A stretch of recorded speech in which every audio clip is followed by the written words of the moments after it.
hello नमस्ते के छ केटाकेटी हो म चाहिँ टक्कसँगले अलिकति चामल चामल भन्नु अरे त्यो मकै बोकेर चाहिँ त्यो मकैको मिसेको चामल खाने भन्नुको मम्मीले अनि टक्कसँगले यी मासतिर हाम्रै मामाकोमा मिल छ अनि त्यो मिलमा पेलाउनको लागि लाँदैछु क्या थोरै नै अनि यो अलिकति दादा तरिकाको देखिरहेको रहेछ यो सर्ट चाहिँ अब यो गर्मी पनि भइरहेछ अनि वास्तवमा म यस्तै पनि हो अलिकति मिसी टाइपको छु क्या पाङलाङ बुङलुङ फित्ताले चप्पलतिर नै हिँडिरहेको छु गोजी पनि पल्टिरहेको रहेछ अब वास्तवमा पैसा नभएको गोजी त्यस्तै हुन्छ एकछिनै त गोजी नै त के पल्टाएर हिँड्नु है गोजी चाहिँ नपल्टाउँ क्या पैसा नभए पनि पैसा भए जस्तो चाहिँ हुनुपर्छ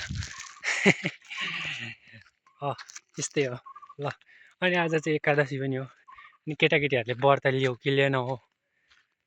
मैले चाहिँ एक्ज्याक्टली व्रत लिएँ खासमा आज शनिबार पनि रहेछ अनि यसो जन्मबार भएको कारणले गर्दाखेरि पनि मैले चाहिँ व्रत लिएँ एकादशीको अनि यो चाहिँ हाम्रो स्कुल हो क्या यो स्कुलको नाम चाहिँ के छ त्यहाँनिर भन्दाखेरि त्यहाँनिर चाहिँ उल्टो देखिँदो रहेछ यताबाट यसरी हेर्दाखेरि चाहिँ जनसेवक आधारभूत विद्यालय मैले क ख पढ्न सिकेको स्कुल चाहिँ यही हो ल बाई बाई गाइस